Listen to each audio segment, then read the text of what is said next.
कि लोग पहले तो मैं तुम्हें आंकड़ा बता देता हूँ कि जो पूरे 1 वर्ष में जो अभी के समय में जानवरों की हत्या हो रही है केवल उनके मांस के लिए, वो है 80 बिलियन। वो भी उतने ही भागीदार हैं जो उस वीडियो को देख रहे हैं ना, जो नीचे कमेंट कर रहे हैं, जो लाइक कर रहे हैं उस वीडियो को, वो सारे उसके बराबर भागीदार हैं। क्योंकि हमारे ग्रंथों में बताया गया है, जो भी ये गलत काम करता है उसमें जो भी जितनी भी छोटी मोटी भी सहायता करता है तो वो उसका बराबर का हकदार होता है। कि वो लोग विमान बना रहे थे, विमान शास्त्र हमारे पुरातन युग से ही है।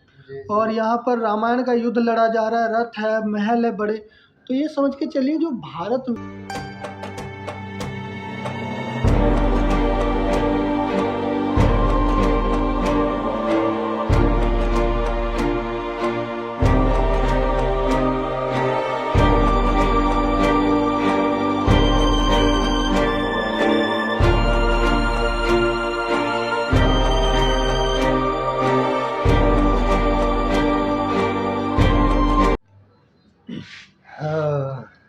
हरे कृष्णा सभी मित्रों को।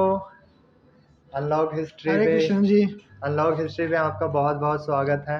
तो आज हमारे गुणित मित्र है नहीं, आज हम बात करने वाले नॉन वेज पे, और नॉन वेज खाने वाले लोगों के साथ में क्या क्या चीज़ें होती हैं उस पे बात करेंगे जी। और थोड़े वैज्ञानिक तर्क भी देंगे और थोड़े जो हमारे ग्रंथों में आध्यात्मिक तर्क दिए हुए हैं, जो उनकी सजाएं बताई गई हैं, उनके बारे में भी हम बात करेंगे बहुत ज़्यादा। और ये पॉडकास्ट बहुत ज़्यादा इंटरेस्टिंग होने वाला है, तो पूरे लास्ट तक बने रहना। तो सबसे पहले हम इसके वैज्ञानिक पहलू पर बात कर लेते हैं जो बहुत ही आवश्यक है। तो आप देखते होंगे कि लोग पहले तो मैं तुम्हें आंकड़ा बता देता हूँ कि जो पूरे 1 वर्ष में जो अभी के समय में जानवरों की हत्या हो रही है केवल उनके मांस के लिए, वो है 80 बिलियन का। अगर गिनने जाए तो हम सोचो 8 बिलियन मानव लोग हैं, और 8 बिलियन से मान लीजिए 50 मिलियन केवल वो हैं जो शाकाहारी हैं, बाकी सारे तो मांसाहारी। नॉन वेज जो शाकाहारी हो तो उनकी संख्या बहुत कम है। तो हम बताना चाहेंगे आपको, लोग कहते हैं, तर्क देते रहते हैं, कुछ लोग जो होते हैं ना थोड़े मानसिकता से थोड़े भरे हुए, कि यार इस देश में खाने की कितनी कमी है, लोग भूखे सो रहे हैं। तो आप थोड़ा दिमाग से सोचिए कि आपके पास 80 बिलियन जीवों को खिलाने के लिए भोजन है ताकि आप उन्हें बड़ा करके फिर खा सको, और आप इधर 8 बिलियन लोगों में से कितने लोग रात को भूखे पेट सोते हैं, गरीब।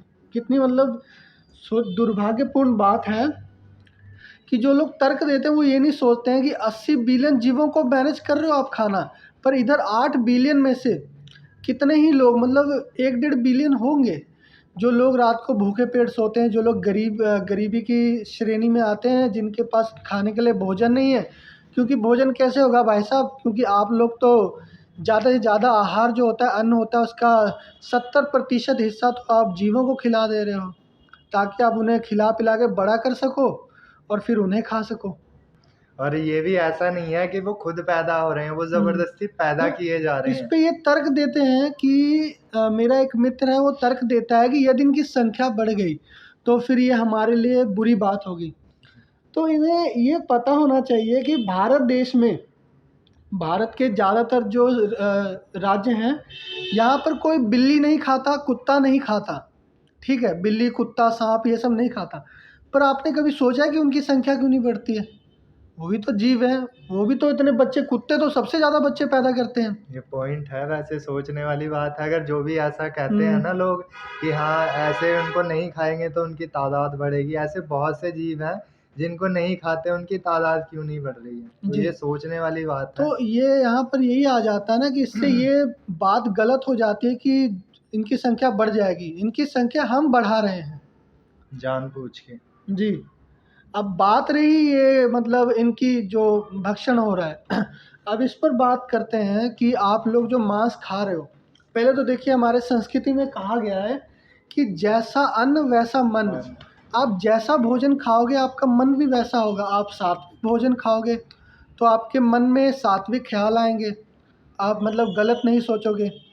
आप तामसिक भोजन खाओगे, आपके मस्तिष्क में तामसिक चीज़ें मतलब आएंगी, जैसे कि किसी से लड़ाई झगड़ा करना, गुस्सा हो जाना, ठीक है, मतलब और भी चीज़ें, ये राक्षसी स्वभाव स्वभाव में ये आता है। ये तो आप भगवत गीता में ही पढ़ सकते हो, उसी में साफ साफ लिखा हुआ 3 गुण बताए गए हैं, और वो 3 गुण कैसे आते हैं, क्या करने से, क्या खाने से, क्या जी। पीने से, वो सब कुछ भगवत गीता में लिखा हुआ है। जैसे कृष्ण भगवान से अर्जुन पूछते हैं कि 3 गुण कौन कौन से हैं, तो वो बताते हैं कि जो मांसाहार करता है, मदिरा पान करता है, वो तामसिक गुण में सबसे गिरा हुआ गुण।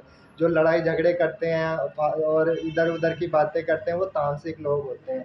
फिर आता है राजसिक लोग, जो बासी खाना खाते हैं और जो ज़्यादा तेल होता है, उसमें मसाला होता है, वो आता है राजसिक भोजन में। तो उसके गुण होते हैं कि वो एक दूसरे की बुराइयां करते हैं इधर उधर जाके, वो होते हैं राजसिक गुण। फिर आता है सात्विक गुण। सात्विक गुण में आता है कि वो सिर्फ हरी सब्जियां खा रहा है, कम ना उसमें ज़्यादा उसमें लहसुन प्याज तो होता ही नहीं है, ना उसमें तेल है ज़्यादा, ना मिर्च मसाला, कुछ ज़्यादा नहीं, सिर्फ नॉर्मल होता है। वो आता है सात्विक में। और वो लोग होते हैं शांत, वो होते हैं भगवान की भक्ति करने वाले। उन्हें दुनिया की हेल्प करनी होती है, उन्हें किसी को कुछ नहीं बोलना होता। वो हर जगह जो तारीफ लायक है उसकी तारीफ करते हैं, और जो नहीं है उसका वही करते हैं। अगर नहीं है जी। तारीफ लायक तो वो तारीफ भी नहीं करते। जी। तो ये तीनों गुण हैं। और बाकी ये जो नॉनवेज वाला प्रोसेस है, ये सच में जो लोग ऐसे तर्क देते हैं वो बहुत गलत है, ऐसा नहीं करना चाहिए।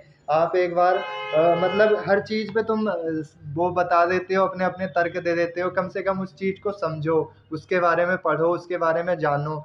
जो लोग भी चिकन खाते हैं, एक बारी दुकान पे जाके उस चिकन के पास जाना जिसको काटा जा रहा होता है, उसका दर्द देखना। वही तुम्हारे बच्चों के साथ में हो तो क्या तुम सहन कर पाओगे?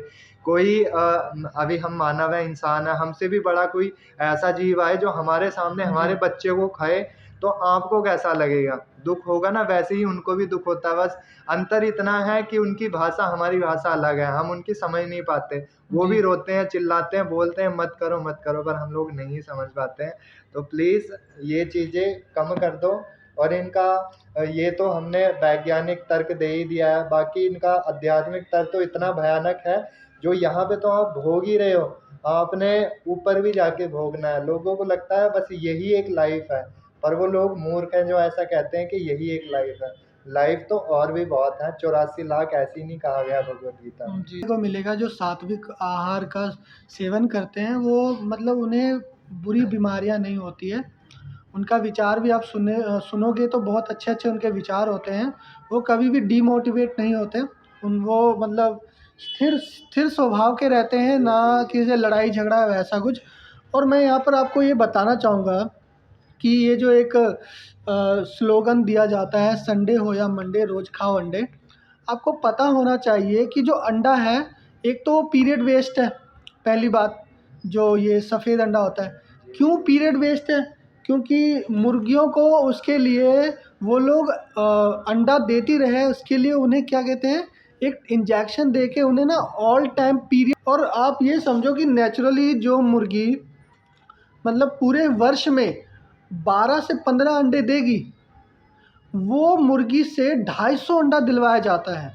आप सोचिए, उस मुर्गी को 250 अंडा देना पड़ रहा है, वो ऑल टाइम पीरियड्स में है, ठीक है। अब वो मुर्गी के अंदर जो है ना बहुत सारा वो है, एक तो वो शांत अशांत है, और उसके क्या कहते हैं, उसका जो है ना जो उनकी जो उसकी जो अंदर जो दर्द हो रहा है, जो उसको पीरियड्स में आपको पता है कितना पेन होता है। तो मतलब जो दर्द में जो रहती है ना, वो पूरे वर्ष दर्द में रहती है। और इतने सारे अंडे देने के बाद ना उसका शरीर जो होता है ना, बिल्कुल एक रोगी की भांति हो जाता है, वो खड़ी भी नहीं हो पाती। फिर जब वो खड़ी भी नहीं हो पाती है ना, क्या करते हैं वो लोग, जब अंडा देने योग्य नहीं रहती, फिर उस मुर्गी को भेज देते हैं कटने के लिए। अब सोचिए, इतनी सारी बुरी जो उसके पास मेमोरीज है, जो उसके शरीर में जो वो रोग है, जो दर्द है, जब वही मांस आप लोग सेवन करते हो, तो वही जो कहते हैं ना, जो हम खाते हैं वो हमारे शरीर का हिस्सा बन जाती है। तो वही आप बीमारी, वही दर्द, वही तकलीफ़ आप अपने अंदर लेते हो, फिर वो आपके साथ जो है ना जुड़ जाती है वो एक प्रकार से। जी जी जी। यही है। वही वही एक रोग पैदा कर देती है। जी। मतलब जैसे आज इंसान को देख लो आप, लोग कहते हैं ना कि तू मोटा क्यों नहीं हो रहा। मोटा होने का भी कुछ कारण होता है। जब इंसान फ्री रहता है ना, फ्री माइंड, कुछ सोचता नहीं है ज़्यादा, इतना डीप जी। नहीं जाता सोचने में, तब उसका शरीर थोड़ा पनपता है। मतलब वो शरीर उसका ग्रो करना शुरू करता है। और जब कोई भी इंसान टेंशन में रहता है ना, वो कभी भी मोटा नहीं होता। और ऐसा नहीं है कि ये मैंने किया नहीं है, ये मेरे साथ भी हुआ है। और वही वहाँ एक चिकन पे है, वही एक मुर्गी पे है, उसको पहले यूज़ किया जाता है अच्छे से, जी। और उसके बाद में जब वो यूज़लेस हो जाती है, किसी काम की नहीं रहती है, उसको आप लोग खाते हो। तो वही। आप खुद ही सोच सकते हो कि उसमें कितना, क्या चीज़ सही है, क्या चीज़ गलत है। देखिए साइंटिफिक तौर पे ना ये धरती पे ये प्रूवन है, वैज्ञानिक लोगों ने ये शोध कर चुके हैं कि जो हर जो जीव है ना, सभी जीव की जो एक ना याददाश्त होती है, याद रखने की जो होती है, वो अपने साथ हुए सभी चीज़ों को याद रखता है, वो स्टोर करता रहता है उसे। अगर याद नहीं रहता तो उसका जो शरीर है ना, वो उस चीज़ को, उस दर्द तकलीफ़ को याद रखता है। तो यदि आप मान के चलिए कि जीव को सारा साल एक छोटे पिंजरे में, जो उसके मतलब अ, लायक भी नहीं है वो जगह, मतलब बहुत ही कंज़र्वेटिव होता है जगह, उसमें बंद करके रखते हो, अंडे लेते हो, यूज़ करते हो, तो फिर जब वो मतलब एकदम ख़त्म, एकदम से बिल्कुल रोगी हो जाता है वो, आप उसे खा लेते हो। जो लोग मिल्क पीते हैं, डेयरी फार्म की एक तो इतनी ज़्यादा वो बुरी आदत हो गई है। पहले ज़माने में ऐसा हुआ करता था मित्र कि ना, गाँव में सभी घर में ना 1-2 घर छोड़ के सबके पास गायें होती थी। जी, जी, जी। वो लोग गायों को अच्छे से चारा डालते थे और उनका दूध का सेवन करते थे। आजकल के समय में क्या हुआ है, सब घर बना ले रहे हैं, गायों के रखने के लिए कोई स्थान नहीं है। वो लोग क्या करते हैं फिर, जब आपके पास कोई मतलब है नहीं उपाय दूध का, आप गाय नहीं रखना चाहते हो, तो क्या कर रहे हैं, जो डेयरी फार्म वाले हैं वो गायें रख रहे हैं, गायें रख रहे हैं। और आप मानोगे नहीं, वो गायों के साथ इस प्रकार से व्यवहार करते हैं ना, जैसे कि वो गाय नहीं, वो एक मशीन हो दूध देने वाली। और वो उसके प्रकृति, जो गाय की जो प्रकृति है ना, उसके विपरीत जाके गायों को पहले तो वो स्वयं ही प्रेग्नेंट करते हैं। वो कोई प्रक्रिया होती है उनकी, जी, जी, जी। स्पर्म इंजेक्ट करके वो पहले उससे गाय को प्रेग्नेंट करते हैं। फिर उसका बछड़ा जैसे ही होता है, बाकी जगहों में तो उससे अलग कर देते हैं, दूध बहुत ही कम मात्रा में पीने देते हैं उसके बछड़े को। जो उसके बछड़े को पीना होता है दूध, अब वो क्या कर रहा है, वो तो उसे मशीन मानते हैं दूध देने वाली, तो वो उसके दूध का व्यापार पे व्यापार करी जा रहे हैं। जो गायें नहीं दूध दे रही उसे इंजेक्शन दे दे रहे हैं, उसे हाइब्रिड बना रहे हैं, हाइब्रिड कहते हैं आजकल तो ज़्यादा दूध देने वाली को। तो फिर जब 5-6 मतलब ऐसा होता है ना, पहली प्रेगनेंसी ख़त्म नहीं होती, दूध देना जब तक चल रहा होता है। जब प्रेगनेंसी का समय होता है ना, बच्चा बड़ा होने का एक समय होता है उनके, उसके बाद दूध देना बंद कर देती है। फिर वो क्या करते हैं, पहली प्रेगनेंसी का जो ख़त्म होता है टर्म, वो ख़त्म भी नहीं होने देते, वो उसे फिर से इंजेक्ट कर देते हैं उसके अंदर स्पर्म, ताकि वो फिर से प्रेग्नेंट हो जाए। तो मतलब जो चीज़ मुर्गी के साथ हो रहा है, अब इधर गाय के साथ हो रहा है। फिर क्या किया जा रहा है, गाय को मशीन की भांति यूज़ किया जा रहा है। और जब वो बिल्कुल ही मतलब समाप्त काम होने के लगता है ना मतलब। उसका दूध, और उसे बीमारी होने लग जाती है, वो दूध देना ही बंद कर देती है पूरा, तो क्या करते हैं वो लोग, एक्सपोर्ट कर दे रहे हैं उसे। उसे वो एक्सपोर्ट कर दे रहे हैं, पता है कहाँ? भारत में तो आप मीट का गाय लोग का मतलब जो होता है, जो सनातन धर्म से लोग हैं, वो तो गाय को माता मानते हैं। तो करने नहीं देते। जी, वो कटने नहीं देते। अब क्या किया जा रहा है, लोग तो पालना नहीं चाहते हैं, पर वो दूध पीना चाहते हैं। तो गाय का वो क्या करते हैं, डेयरी फार्म वाले इतने गाय वो क्या करेंगे, जो दूध नहीं देती उनके लिए तो वो व्यर्थ हैं, और उनके लिए वो क्या है, मशीन है। तो जब वो मशीन काम की नहीं रहती, वो भेज देते हैं आउट ऑफ कंट्री, वो देश जो गाय का भक्षण करते हैं, खाते हैं, मांस समझते हैं, वो उन्हें मांस अब का टुकड़ा समझते हैं। जी, जी। अब ये भी देखना पड़ेगा ना एक कि मतलब जो उनको बेच कौन रहा है, जो फार्म वाले लोग हैं, जी। उनको बेच भी हम जैसे ही लोग रहे हैं। जब उनको लगता है ना कि हमें कहीं बाहर जाना है, तो वो गौ माता को बेच देते हैं, ठीक है? जी। फिर उसका एक ही कारण नहीं होता कि वो लोग कर रहे हैं। जो गाँव में लोग हैं ना, उनको जिनको नॉलेज नहीं है, वो भी साथ में उनके मिल के यही काम जी। कर रहे हैं, भले ही उनको पता नहीं है। तो ये हर किसी को जानना ज़रूरी है कि अगर आपको कहीं भी कुछ दिखे कि वो किसी गाय गौ माता को बेच रहा है, तो बेचने मत दो। आप खरीद लो, इतना पैसा आप इधर-उधर फालतू में वेस्ट करते हो। तो ये चीज़ें आप मतलब सोचने वाली हैं कि आप पहले आप बेच रहे हो, और जब सामने वाला जो खरीद रहा है वो काटता है, तब आपको दुःख होता है। और जबकि आपको पहले से ही पता होता है कि जब मैं बेचूँगा तो वो काटेगा। जी। तो आप भी ऐसी गलतियां ना करें तो ही सही है, क्योंकि वो कहते हैं ना कि सीधी उंगली से घी नहीं जी। निकलता। आप खुद ही उंगली टेढ़ी करके देते हो तब वो घी निकालते हैं। ऐसा नहीं कि उन्हीं की गलती है, गलती आप लोगों की भी है जो बेच रहा है उनको। शोभित मित्र, ये ना बहुत ही दुर्भाग्यपूर्ण है कि जो सनातनी लोग गाय को माता मानते हैं ना, जिस देश में, जो मतलब भारत देश एक देवभूमि है, जी जी आप मानोगे नहीं, ये मीट एक्सपोर्ट में भारत देश तीसरे नंबर पे है, तीसरे के चौथे नंबर पे है। ऐसा देश, मतलब ये वो देश होते हैं ना जो अपने यहाँ से ना जीव जंतुओं को बाहर भेजते हैं कटने के लिए, जीवित ही। कई तो काट कर भेजते हैं पैक करके, कई एक्सपोर्ट कर देते हैं कि लो भाई तुम काटो, हम नहीं काट सकते क्योंकि हम तो सॉ कॉल्ड भारतीय हैं, जो लोग गाय को यहाँ माता बोलते हैं। तो वो उन्हें देते हैं, वो काट कूट के समाप्त कर देते हैं। आपको ना ये समझना चाहिए कि जो एक सनातनी होता है ना, या हम अगर मानवता के मार्ग पे भी बात करें, तो माता के बाद ना एक शिशु माता के बाद जो दूध पीता है ना, सारा जीवन, वो गाय का होता है। तो सनातन संस्कृति में गाय को माता माना जाता है, इसलिए क्योंकि वो अपने माँ के बाद जो उसके लिए दूध पीने योग्य है। आपको मैं पहले बता दूं कि जो भैंसे का दूध होता है वो पीने योग्य नहीं होता है। आप चाहे तो सर्च कर सकते भैंस हो का, गूगल पे, जी जी भैंस। भैंसों का।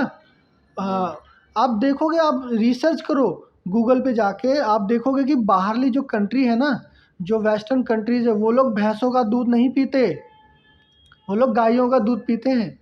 और हमारे देश में भी ये पहले से संस्कृति में है हमारे, कि यहाँ पर गायों की संख्या बहुत अधिक हुआ करती थी। हम लोग गायों का दूध पीते थे, भैंसों का दूध नहीं पीते, क्या कहते थे, फीमेल भैंसों का दूध नहीं पीते थे हम लोग। तो कहने का तात्पर्य यह है कि माता के पश्चात जो हमारे लिए जो दूध पीने योग्य है वो गाय का होता है। तो हम क्या कहते हैं, गौ भी हमारी माता है, इस प्रकार। और कई कहते हैं कि गौ माता है तो बैल तो बैल तुम्हारे तो, पिता हुए। हाँ हुए। एक इसका भी एक इसका देखो, भी एक तर्क होता इसका है। भी एक तर्क हाँ है। जब हमारे जो वो होते हैं, बैल होते हैं, वो जी हमें किस में काम आते हैं, जब हमें खेती करनी होती जी। है तो हमारे तब वो काम आते हैं। माता दूध पिलाती है, और जो हमारे हाँ पिता होते हैं बैल, वो हमें क्या करके देते हैं, खेती बाड़ी अन्न देते हैं। तो जो हाँ अन्न देता है वो कौन होता है, पिता होता है, पिता समान होता है। तो उसमें दिक्कत ही क्या, हाँ होते हैं, पर तुम बताओ ना, तुम किसको क्या मानते हो। कुछ लोग ऐसे होते हैं, ऐसे होते नहीं हैं, ऐसे लोग हैं जो कहते हैं कि जो अभी आपने बताया कि माता तुम्हारी गऊ माता है, बैल पिता है, और तुम्हारे तो माता पिता भी पता नहीं क्या है। वो बोलने में भी मतलब थोड़ा अजीब लगता है। तुम तो अपनी माता पिता को भी पता नहीं क्या समझते हो, कुछ भी करते हो। तो उनसे तो हम लोग बहुत ज़्यादा सही हैं। अभी हम जी थोड़ी डायरेक्शन में दूसरी चले गए, तो जी हम वापिस वहीं पे आते हैं कि यही कि हमें मांसाहार नहीं करना चाहिए। उससे हमारी बुद्धि पे बहुत ज़्यादा असर पड़ता है। जी सबको लगता है कि अब एक चीज़ आप देख लो कि जो लोग होते हैं जो मांस खा के, मैंने देखा है, मेरा एक फ्रेंड भी है वैसे जो जिम करता है, उसको भी मैंने बताया था कि नॉनवेज नहीं खाना चाहिए। उससे क्या-क्या हमें दुष्कारण होते हैं, मतलब गलत चीज़ें हमारे साथ में होती है, तो इसलिए हमें नहीं खाना चाहिए। पर उसने एक तर्क दिया कि अगर हम वेजिटेरियन चीज़ यूज़ करेंगे ना जिम जी में, तो हमें बहुत महँगा पड़ जाता है। जी, ये भी एक तर्क है। हाँ, लोग उसको भी तर्क देते हैं, पर मैं कहना चाहता हूँ कि अभी चलो तुम्हारा शरीर सही है, मैं मान लेता हूँ कि तुम्हारा शरीर सही है, अभी कम पैसों में तुम कर रहे हो, पर इतनी तो तुम्हें भी नॉलेज है कि जहाँ पे कम होता है वहाँ पे दुख भी होता है। ठीक है, तो तुम कम खर्च के लिए अपनी प्रॉब्लम क्रिएट कर रहे हो अपनी मर्जी से, वहाँ पे कोई तुमसे ज़बरदस्ती नहीं कर रहा, बस अपनी प्रॉब्लम खुद ही क्रिएट कर रहे हो तुम। तो इससे अच्छा है थोड़ा महंगा कर लो ताकि तुम ज़्यादा टाइम तक टिक पाओ। जी लोग क्या कहते हैं, ज़्यादा पैसे लगा लो ज़्यादा टिकेगा, कम पैसे लगाओगे उतनी जल्दी खराब हो जाएगा। तो वही यहाँ पे इंसान का है। जो जिम वाले लोग हैं, मैं उनको कहना चाहता हूँ कि नॉनवेज खाना ज़रूरी नहीं है, उससे तुम्हारी एज कम होती है। और जी। अगर तुम वेजिटेरियन खाना खाओगे ना, बिल्कुल। उससे तुम्हारी एज बढ़ेगी। तो ये आपके ऊपर है कि आप वेजिटेरियन बन के जिम करोगे कि नॉन वेजिटेरियन। नहीं, इसका भी है ना कि ये सोचते हैं कि प्रोटीन का जो सोर्स है, सीधा सोर्स है वो मीट है। परंतु मैं उन्हें बता देना चाहूँगा कि आपने अभी रिसेंटली जो वायरल हुए हैं अंकित बयानपुरिया, आप उनका जो जीवन चक्र है वो देखिए। वो इतना मतलब वो जो होता है ना डिफ़िकल्ट एक्सरसाइज़ करते हैं, और वो क्या करते हैं कि वो दूध पीते हैं, माखन खाते हैं, वो घी का प्रयोग कर रहे हैं, और वो क्या कहते हैं प्रोटीन भी लेते हैं, परंतु वो जो है ना वेज वेज जो होता है ना, वेज बेस्ड दाल में प्रोटीन, वे प्रोटीन होती प्रोटीन है। वे प्रोटीन लेते हैं, और वो दाल का सेवन करते हैं। हाँ, जी, जी, दाल में प्रोटीन के प्रोटीन लिए होती है। सबसे उत्तम स्रोत जो है ना हमारे संस्कृति में वो है दालों को बताया गया है। जी, जी, जी। दाल भी बहुत अच्छे स्रोत हैं प्रोटीन अगर के। अगर आपको अपने शरीर के लिए मतलब स्वस्थ रखना अपने शरीर को और ये चीज़ें भी करनी है, उसके लिए हमारे ग्रंथों में 2 वो हैं। एक उपनिषद है वो क्या नाम चर्म च ब्रह्मचर्म उपनिषद ऐसा ही कुछ नाम है उसका। ब्रह्मचर्य। नहीं, ब्रह्मचर्य नहीं, चर्म उपनिषद ऐसा ही कुछ नाम है, आप सर्च कर लेना, या मैं नीचे नाम दे दूँगा, इस बार ज़रूर दे दूँगा, नीचे नाम। और एक है वो उपवेदों में आते हैं हमारे, 4 उपवेद हैं, उनमें अलग-अलग कलाएँ दी गई हैं, जिसमें किसी में सिंगिंग करना, एक में योग है, एक में खाना-पीना कैसा है, और एक में हम शरीर को कैसे स्वस्थ रखना है। जो 4 उपवेद हैं, उनमें यही सारी चीज़ें लिखी हुई हैं। तो इनमें आप पढ़ सकते हो, आपको पूरी नॉलेज मिलेगी। आपको उसकी ज़रूरत भी नहीं पड़ेगी, जो आप पर्सनल ट्रेनर रखते हो ना, उनकी भी ज़रूरत नहीं पड़ेगी अगर आप ये सारी चीज़ें पढ़ लोगे तो। तो ग्रंथ पढ़ो, मैं तो हर वीडियो में यही बोल दूँगा, ग्रंथ अपने जीवन के लिए बहुत आवश्यक है, क्योंकि ग्रंथ ही हमारा एक मूल वो है ज कैसे हमें अपना स्रोत। जीवन जीना चाहिए, सोर्स है। जी, जी। तो सबसे पहले अगर हमें जीने के लिए कुछ पढ़ना है तो भगवद गीता पढ़ो, और अगर मरने के लिए कुछ पढ़ना है तो गरुड़ पुराण पढ़ो। ये दोनों चीज़ इंसान को जीना मरना बहुत अच्छे से सिखा देता है। तो मैं बस यही चाहता हूँ कि अपना जीवन अच्छे से बिताओ, पर वो कैसे बिताओगे वो पुराणों में लिखा है, हमारे उपनिषदों में लिखा है।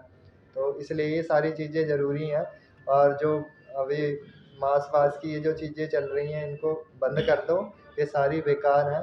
जी। इन नरकों में भी बहुत गलत-गलत चीज़ें हैं, जो तुम सुन के ही गरुड़ देव हैं, विष्णु भगवान उनको बताते हैं कि नरकों में जो ऐसे-ऐसे जीवों को खाते हैं, फालतू में मारते हैं, उनको क्या-क्या यातनाएँ मिलती है। पर गरुड़ जी भी काँपने लगते हैं वो सुन के कि इंसान को ऐसी यातनाएँ सहनी पड़ती हैं, इंसान को पता भी है फिर भी वो वही गलती करता है। ठीक है? तो ये चीज़ें समझो। और समझो कि मतलब इसके ना, मैं तो ये इन्होंने तो जो बताया है वो तो आध्यात्म में आ जाता है। और वो लोग जो होते हैं ना आजकल, तो तुम्हें पता ही है, लोग जो है मित्र आजकल तो ये इन चीज़ों पे इतना ध्यान नहीं दे रहे हैं। वो लोग तो कहते हैं नर्क जो है वो तो मरने के बाद ही पता चलेगा। तो चलो वो आपके ऊपर है, परंतु देखिए मनुष्य होने के साथ ना आपके पास एक चॉइस है। आपके पास एक चॉइस है कि आप उन लोगों के ग्रुप में जुड़ जाओ जो लोग भक्षण कर रहे हैं, और जो लोग 80 बिलियन जीवों को रोज 80 बिलियन की संख्या पूर्ण होने में सहायता कर रहे हैं, या उन लोगों के ग्रुप में आ जाओ जो मतलब जो सात्विक हैं, और जो मतलब अच्छी बातों को समझते हैं, इन चीज़ों को समझते हैं, जीव कि सभी जीवों को जीने का हक है। आप मनुष्य हो, इसका तात्पर्य ये नहीं कि आप मतलब सभी के ऊपर अपना जोर दिखाओ, सभी के साथ आप मतलब इस तरह का व्यवहार करो। जी, जी। ये तो क्योंकि भगवद गीता में कृष्ण भगवान ने कहा है कि किसी के भी शरीर पे किसी का कोई हक नहीं है। जब युधिष्ठिर महाराज ने अपने भाइयों को द्रौपदी को दाँव पे लगा दिया था, तब उन्होंने बोला था उनको, युधिष्ठिर महाराज को, कि इन पे तो तुम्हारा कोई हक ही नहीं है, इनकी तो खुद अपनी जीविका है। आपने उनसे पूछा? अब नहीं पूछा आपने, ये जो आप वनों में दुःख भोग रहे हैं, उन्हीं का दुःख है। तो वही देख लो, बहुत बड़े-बड़े प्रमाण हैं हमारे ग्रंथों में। एक मैं अपने मोहल्ले की एक, नाम तो मैं नहीं लूँगा, अपने मोहल्ले की एक औरत का, मतलब जो मेरा गाँव है, वहाँ की बात बता रहा हूँ मैं। एक औरत थी, ऐसा मतलब सुनने में आया था उसी टाइम पे जब मैं बहुत छोटा था, तो पूरे मेरे गाँव में ये बात चली थी कि एक औरत थी, उसके सामने एक बंदा था और उसके पास नोटों का भरा हुआ बैग था। ये कोई मूवी की स्टोरी नहीं है, रियल स्टोरी है। भरा हुआ बैग था उसके पास, और उस पे मतलब एक बंदा था, उसको पता नहीं कोई मार रहे थे, वो भागता-भागता उनके पास आया और उसने उस बंदे को ना बचा के वो नोटों का बैग उठा के घर पे ले आई और पुलिस पूछताछ करने के लिए हमारे गांव में भी आई थी। फिर पता लगा ऐसे ऐसे इसने ये सब किया, पर उनको पुलिस वालों को कंफर्म नहीं हुआ, पर गांव वालों को लग ही जाता है पता सारी चीज़ें कि क्या क्या जी। हुई, कैसे कैसे हुई। तो आज वो औरत, उसका वो धीरे धीरे नीचे से गलनी शुरू हुई है और 1 साल से इलाज चल रहा है उसका। तो ये बहुत बड़ा यहाँ पे प्रमाण है, ये मैं कोई मनगढ़ंत कहानी नहीं बता रहा, ये सच है, अभी भी मेरे गांव में हो रहा है यही चीज। तो मैं बताना चाहता हूँ सबको कि ये जो आप जैसे कर्म करोगे वैसा आपको यहाँ भी भोगना पड़ेगा। नरकों का तो अलग है, यहाँ भी आपको भोगना पड़ेगा उससे भी बुरी बुरी चीजें। एक तो शोभित मित्र, हम देखते हैं कि आजकल रील्स के माध्यम से मैं देखता हूँ कि जो चिकन खाने वाले जो है ना, ये उस चीज़ को प्रमोट करते हैं। वो लोग खा के ना, मतलब एक जो खाने वाली वीडियो दिखाते हैं ना, जी उस जी। पे इतना सारा राक्षसों की तरह मांस मच्छी रखा होता है, उसे खा के दिखाते हैं और वो प्रमोट करते हैं इस चीज़ को। इसके ऊपर आपका क्या पॉइंट ऑफ व्यू है? अब देखो, उसमें क्या कहें हम लोग, उसका तो देखो ये है कि वो चीज़ तो गलत है, पर वो जो बंदा कर रहा है उसको, उसकी वीडियो देख कौन रहा है, वो भी उतने ही भागीदार हैं जो उस वीडियो को देख रहे हैं ना, जो नीचे कमेंट कर रहे हैं, जो लाइक कर रहे हैं उस वीडियो को, जी। वो सारे उसके बराबर भागीदार हैं। क्योंकि हमारे ग्रंथों में बताया गया है जो भी ये गलत काम करता है उसमें जो भी जितनी भी छोटी मोटी भी सहायता करता है तो वो उसका बराबर का हकदार जी। होता है। तो तो मेरे हिसाब से तो जो इस प्रकार के वीडियो बनाते हैं ना, आपको उन्हें रिपोर्ट मारना चाहिए। जी जी आपको उस जी। पे एनिमल अब्यूज़ पे जाके ऑप्शन होता है, एनिमल वायलेंस ऐसा कुछ, उस पे आप करके आप रिपोर्ट मारते रहिए। आप अपना योगदान दें। इन्हें देख कर ना, आप ऐसा नहीं कि यार हटाओ यार, इसे स्क्रॉल कर आप साइड हो जाते हो। पर आप अपना थोड़ा यहाँ कर्तव्य पूरा कर सकते हो कि आप उस वीडियो पे रिपोर्ट मारो और उसके ऊपर एनिमल अब्यूज़ के ऊपर कर दो ऑप्शन, ताकि इंस्टाग्राम को पता लगता रहे कि ऐसी जो रील्स हैं वो लोगों को पसंद नहीं भी आती है। आप उसे स्क्रॉल करके हटा देते हो, आप सोचते हो कि यार ये तो खा रहा है बस, ये ऐसा है। अपना कर्तव्य को थोड़ा समझो, थोड़ा एफर्ट तो थोड़ा वो तो देना पड़ेगा यार।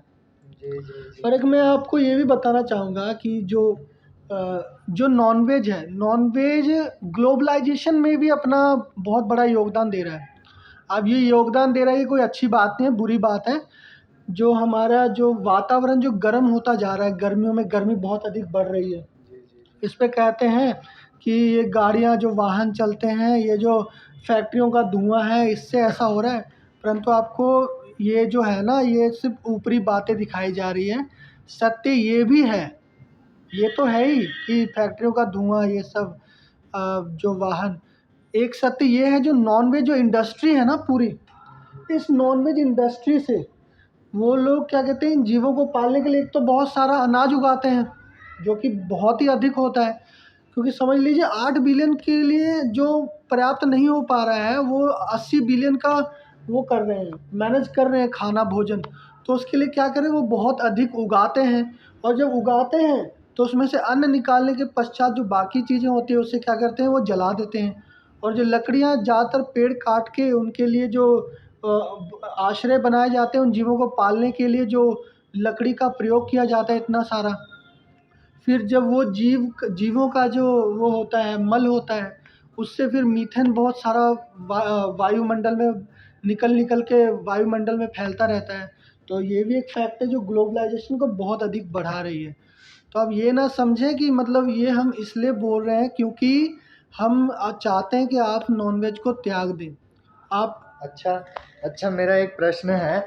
जी। एक प्रश्न है, जैसे लोग कुछ तर्क देते हैं कि आप लोग कहते हो कि चिकन नहीं खाना चाहिए, ये गलत है। तो जो लोग पहले आदिवासी लोग होते थे वो जी। तो चिकन वगैरह खाते थे, तो उसमें आप क्या देखिए कहोगे? ऐसा है ना, पहली बात तो जो हमारी संस्कृति में बहुत समय से ये इतिहास रहा है कि यहाँ पर तो महाभारत रामायण जैसे इतने समय में चल रहा था, लोग इतने ज़्यादा मतलब क्या कहते हैं, विकसित थे कि वो लोग विमान बना रहे थे। विमान शास्त्र हमारे पुरातन युग से ही है जी और जी। यहाँ पर रामायण का युद्ध लड़ा जा रहा है, रथ है, महल है बड़े। तो ये समझ के चलिए जो भारतवर्ष का जो इतिहास है वो समृद्ध है और विकास विकास मतलब इसमें बहुत पहले से ही चलता आ रहा है। और जब यही हम वेस्टर्न में जाते हैं, दक्षिणी सभ्यताओं में, तो वहाँ पर ऐसा है कि वहाँ की जो थ्योरी है, थ्योरी ऑफ एवोल्यूशन वाला, तो आप ये कह सकते हो कि वहाँ पर ये चीज़ विकास जो है बहुत समय पश्चात आई हो, इसलिए उनके पास इतने सारे सिद्धांत आते रहते हैं कि हम वानर से उत्पन्न हुए हैं, ऐसा ऐसा। बस परंतु ऐसा नहीं है, जब वो वानर थे तब हमारी सभ्यता बहुत ज़्यादा फल फूल रही थी, फल फूल चुकी थी। और परंतु इनके यहाँ जो थी वो तभी वानर से इनके हुए थे, जैसा कि ये बताते हैं। तभी जो एक मान लीजिए एक चीज एक शेर है, अगर वो विकास नहीं हुआ उसका, तो वो तो मांस ही खाएगा ना। तो उसी प्रकार जो आदिवासी हैं वहाँ तक विकास नहीं पहुँच पाता, उनके पास ये होता है, वो लोग अनाज को उगाने से अधिक महत्व देते हैं कि जीवों को पकड़ो और मार के खा जाओ। उनके लिए जो है ना, मैं जो मतलब ये होता था पहले। ये तो अब उनके उनके कथन के हिसाब से है।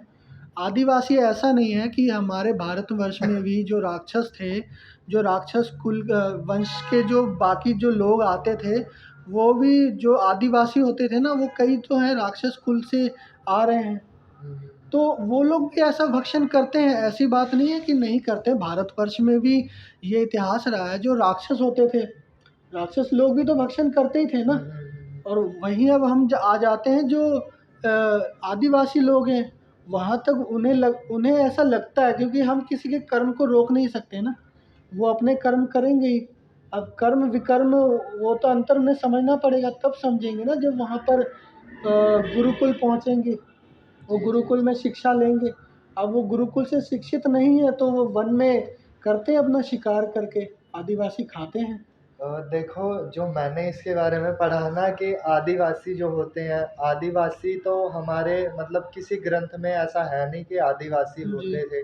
आदिवासी तो उनको कहा जाता था जो जंगल में रहते जी, हैं। जंगल पर में रहने वाले। पर वो जो हमारे हमारे ग्रंथों में जैसा है, जो जंगल में रहते थे, वो होते थे ऋषि, होते थे जी शूद्र, जी, होते थे। वो और भी जो रहते थे। जो मांस वास का भक्षण करते थे, वो तो शूद्र कैटेगरी में आते थे, जी उन्हीं को तो शूद्र बोला जाता था। जी तो वो कैसे, उनको हम आदिवासी ना कह के उनको हम शूद्र कहते थे, क्योंकि जी हमारे ग्रंथों में 4 वर्ण बताए गए हैं ना। जी 4 वर्ण जो मांस मांस वास खाता है, जो मदिरा पान करता है, वो शूद्र की श्रेणी में आता है। जी तो उसको हम शूद्र कहते थे, हम उसको वो नहीं कहते थे कि ये आदिवासी है। आदिवासी शब्द तो ये लोगों ने अब आके बनाए हैं, जो भी जी हैं ये आदिवासी वगैरह। हमारे उसमें आदिवासियों का कोई वर्णन ही नहीं है कहीं पे, क्योंकि जी जो जंगलों में रहते थे वो तो ऋषि होते थे, और ऋषि तो फल फूल खाते थे। जी तो आदिवासियों का वर्णन तो ये अभी हाल फिलहाल का ही है। वो लोग तो शिकार कभी नहीं करते थे, तो वो तो जंगलों में सारे जीवों के साथ में रहते थे। जी जैसे एक चैतन्य महाप्रभु के, वो तो चलो अभी कलयुग के ही हैं, उनकी भी एक जी कथा, जब वो करते थे, कीर्तन करते थे, जो वृंदावन के अधिकतर जानवर होते थे वो उनके साथ आके नृत्य करते थे। जी और ये कोई बहुत पहले की बात नहीं है, अभी कलयुग की बात है, कलयुग के आरंभ की। ठीक है, तो ऐसी ऐसी हमारी बहुत सारी वो है आदिवासी। तो ये शब्द तो मतलब उन्हीं लोगों का है जिनको ज़्यादा नॉलेज नहीं है, जिन्होंने ग्रंथ नहीं पढ़े हैं। हमारे में आदिवासी शब्द है ही नहीं। तो आदिवासी क्या होते हैं, अब आदिवासी बना दिए गए हैं जो जंगल में है, वो अपना खुद ही अपना वो कर रहे हैं। वही तो शूद्र हैं जो मांस वास खाते हैं, जी। जिनको हम आदिवासी कहते हैं, वही शूद्र हैं। एक आप वो भी देखने का मिलता है ना कि जो क्षत्रिय थे वो लोग भी क्या कहते हैं, वो जो क्षत्रिय थे वो भी शिकार करने जाते थे, और वो भी तो शराब का ये सब सेवन करते थे। तो हम क्या माने कि वो शूद्र थे फिर, या क्या? देखो, राजा तो वो भी था, हिरण्यकश्यपु। जी ठीक है, वो राक्षस नहीं बना था पहले, वो जब उसका जन्म हुआ था वो क्षत्रिय था, जी सहस्त्रबाहु क्षत्रिय था। जी ठीक है, जी पर हाँ, वो सारे वो बन गए थे, मतलब दैत्य कैटेगरी में चले गए थे, जी मदिरा पान करके, लोगों को मार के फालतू में, और उन पे अपना कब्जा करके। उनका प्रण होता था कि पूरी दुनिया को अपनी कंट्रोल में करना है। ठीक है, और सबको जो नहीं होता था, जो नहीं करना चाहता था, उनके बस में नहीं रहना चाहता था, वो उसको मार देते थे। और वो उनकी थोड़ी प्रवृत्ति भी थोड़ी अलग टाइप की हो गई थी, राक्षसों जैसी। तो उसी को राक्षस जाति कहा जाता है, उसी को शूद्र कहा जाता है। जो अभी आप बोल रहे हो ना कि हमारे वो क्षत्रिय करते थे, क्षत्रिय तो ये भी था, क्या नाम, कंस भी क्षत्रिय था, नहीं, पर इस इसको पे इस दैत्यों की प्रकार श्रेणी। नहीं है कि ये रजस्व में आ जाते हैं। नहीं, अब देखो, तामसिक गुण वालों को ही तो राक्षस कहा जाता है। तामसिक गुण सबसे नीचा होता है, मतलब जो गिर जाता है, पतन हो जाता है जिसका, उसको तामसिक गुण वाले कहते हैं। और जो तामसिक गुण वाले होते हैं वही राक्षस प्रवृत्ति के होते हैं। अब देखो, प्रहलाद महाराज हैं, उनको राक्षसों में गिना जाता है, उनको मुनियों में गिना जाता है, उनको ऋषियों में, उनको भक्तों में गिना जाता है। पर वो थे किसके पुत्र? हिरण्यकश्यपु के। ठीक है, तो जो हिरण्यकश्यपु है उसने गलत किया, तो उसको उसमें डाला गया, राक्षस प्रवृत्ति में। और वो जो प्रहलाद महाराज थे उनको भक्त प्रवृत्ति में, ऋषि प्रवृत्ति में डाला गया। ठीक है, तो ऐसे ऐसे कैटेगरी। अब देखो, उनको साधु कहते हैं, विभीषण जी को। राक्षस उसमें रहता था ना, कुल में रहता था, जी पर कहते हैं उनको क्या? ऋषि कहते हैं, और उनको साधु कहते हैं, संत कहते हैं। तो ऐसी ही कैटेगरी कर्मों के हिसाब से बनती है।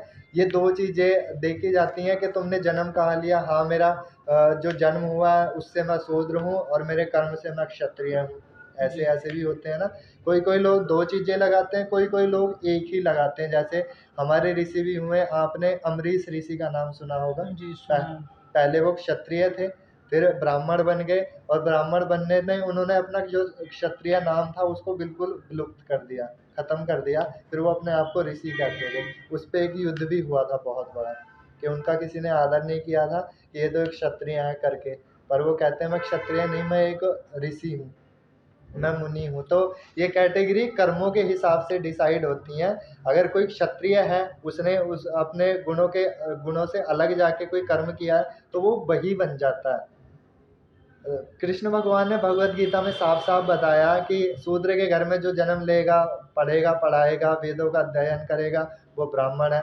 ब्राह्मण के घर में किसी ने जन्म लिया, मदिरा पान मांस मांस भक्षण कर रहा है, तो उसको शूद्र की कैटेगरी में डाला जाता है। जी यहाँ पे ऐसा नहीं कि मंत्री का बेटा मंत्री और राजा का बेटा राजा, यहाँ पे ऐसा मतलब नहीं ये होता है। जो 4 वर्ण है ये अर्जित किए जा सकते हैं। जी जी, अर्जित किए जा सकते हैं ये ऐसे। जन्म के आधार पे नहीं होता, ज- अर्जित किए जा सकते जी हैं। जी, अर्जित किए जाते हैं, जा सकते नहीं, किए जाते हैं। जी अब लोग अपने आप को क्या नहीं, मानते हैं? वर्तमान समय में तो ऐसा है ना कि अ, हमें तो अधिकतर जो शूद्र प्रवृत्ति वाले ही दिख रहे हैं लोग, क्योंकि कोई ब्राह्मण रह नहीं पा रहा है।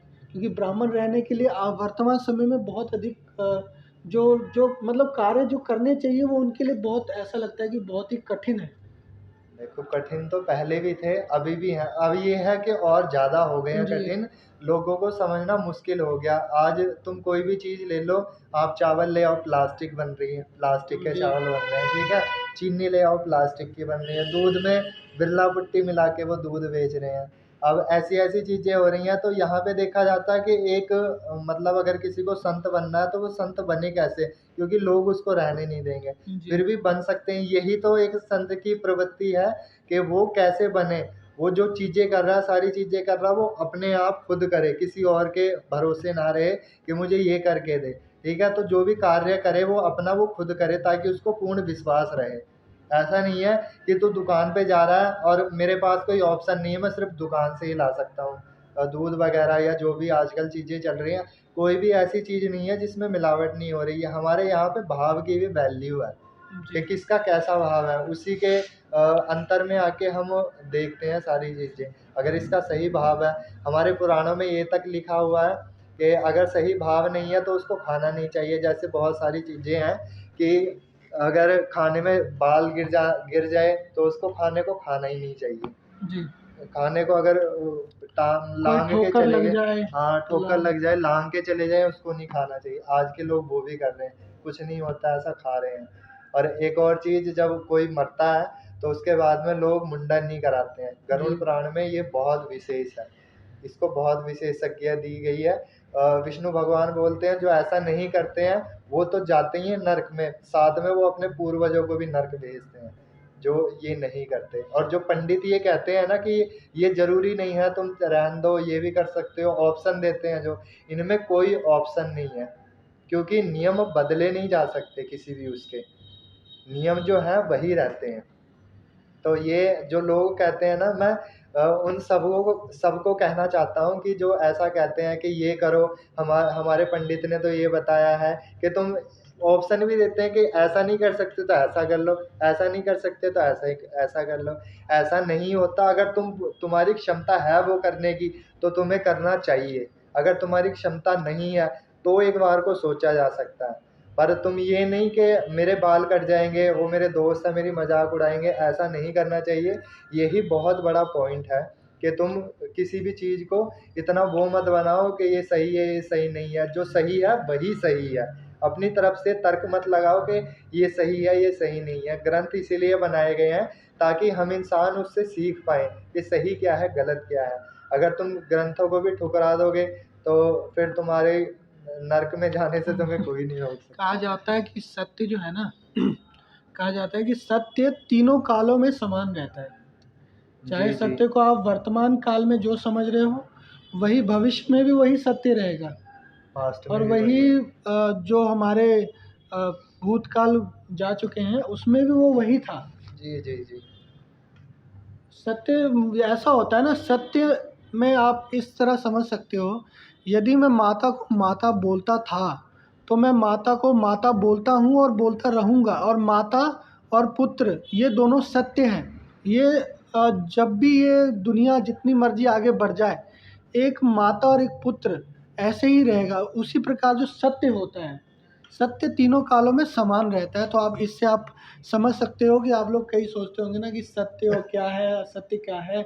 इस पे तो बहुत ही ज़्यादा कन्फ्यूज़न है। तो आप इससे समझ सकते हो कि सत्य वो बात होगी जो तीनों कालों में एक ही रहेगी, वो बदलेगी नहीं। जी, जी, धर्म जी। पालन में परिवर्तन आ सकता है कि तब क्या धर्म था, अभी क्या धर्म करना पड़ रहा है, इस पे थोड़ा परिवर्तन आ सकता है कदाचित। नहीं, धर्म के भी भगवान ने श्री कृष्ण ने 4 स्तंभ बताए हैं भगवत गीता में, और उन 4 स्तंभों के अलावा हम कोई और धर्म नहीं बना नहीं, सकते धर्म हैं। पालन जो मैं उसके विषय में कह रहा हूँ, जो कर्तव्य के कर्तव्य पालन, दायित्व पालन। दायित्व दायित्व तो पालन। बदलते रहते हैं ना। दायित्व काम बदलते रहते हैं, हमारे धर्म वही रहता है। हम्म, मतलब जैसे माता पिता जी, का धर्म है सेवा विशेषण करना, वही रहेगा। विशेषज्ञ वही रहेगा। विशेषण वही रहेगा, हाँ। बस उसका तरीका बदलेगा। जी, जी। तरीका थोड़ा थोड़ा चेंज हो सकता है, ऐसा नहीं कि हम पूरा कि भगवान की पूजा पहले हम बैठ के करते हैं फिर उल्टे लटक के करने लगे, ऐसा नहीं होता। वो मैटर नहीं, मतलब जो लोग ऐसा करते हैं पूरा चेंज कर देते हैं, ऐसा नहीं होता। थोड़ा बहुत हमारी क्षमता के अनुसार, यहाँ पे सारी चीज़ें क्षमता के अनुसार होती हैं कि हाँ, हम अगर ये कर सकते हैं तो कर सकते हैं, नहीं कर सकते हैं तो नहीं कर सकते।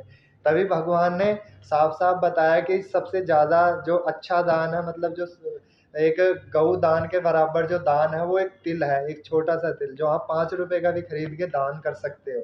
तभी भगवान ने ये हर किसी के लिए बनाया ताकि वो हर कोई कर सके, शूद्र से लेके और ब्राह्मण तक। जी, तो ये भगवान ने ऐसे मतलब वैसे ही नहीं बना दिए नियम, जो भी बनाए सोच समझ के बनाया बहुत। जब कलयुग आने वाला था तब हमारे सारे जो इस सृष्टि के जितने भी ऋषि थे इकट्ठे होके उन्होंने कलयुग के बारे में विचार किया सालों तक, और विचार करने के बाद में तभी ये ग्रंथ लिखे गए हैं ताकि कलयुग के लोगों को जानने में, अपना जीवन दूसरों का जीवन आसानी हो। पर हम जी। जानने का प्रयास ही नहीं कर रहे, चलिए, हजारों ऋषियों ने। हम अपने फिर से हमारा जो विषय था नॉनवेज, उससे फिर हम आगे बढ़ गए बहुत। तो तो मित्रों, नॉन वेज का तो वैसे बहुत लंबा चौड़ा है। नरकों के बारे में, अगर नॉन वेज से रिलेटिव जो हम पाप कर्म करते हैं, जी, अगर आपको पाप कर्म जानने हैं, आपको उन पाप कर्मों की सजा जाननी है, नरकों के बारे में जानना है या भगवान के बारे में जानना है, जो भी कुछ जानना हो आपको 1 या 2 कमेंट भी कर दोगे, हम तब भी वीडियो बना देंगे, उसमें कोई दिक्कत नहीं है। बस आपको जैसी वीडियो चाहिए आप वैसे कमेंट करना। और बाकी अभी हम फिलहाल तो खुद ही कर रहे हैं, आपस में डिस्कशन कर रहे हैं। अभी थोड़ा और 2-4 पॉडकास्ट के बारे में हम बहुत अच्छे-अच्छे आचार्य जनों को बुलाएँगे, इस्कॉन से बुलाएँगे, और भी जो अलग-अलग लोग होंगे जिनका एक्सपीरियंस है काफ़ी हमसे भी बहुत ज़्यादा, उनको हम इनवाइट करेंगे और उनको सम्मान के साथ उनसे कुछ प्रश्न रखेंगे, अपने भी और आपके भी। तो कमेंट करते रहिए और ये वीडियो ज़रूर अपने यार दोस्तों को, अपने भाई-बहन, बंधुओं को, सबको शेयर करना, क्योंकि ये जानना जो हमने नॉलेज दी है, मतलब ये हमने नहीं दी है, ग्रंथों से हमने नॉलेज दी है, बाकी और एक्सपीरियंस जी, से हमने नॉलेज दी है। तो इस नॉलेज को ज़रूर लोगों तक पहुँचाना और वीडियो को शेयर करना। और इसी के साथ हरे कृष्णा, हरि बोल। बहुत बहुत हरि बोल। धन्यवाद पूरी वीडियो देखने के लिए।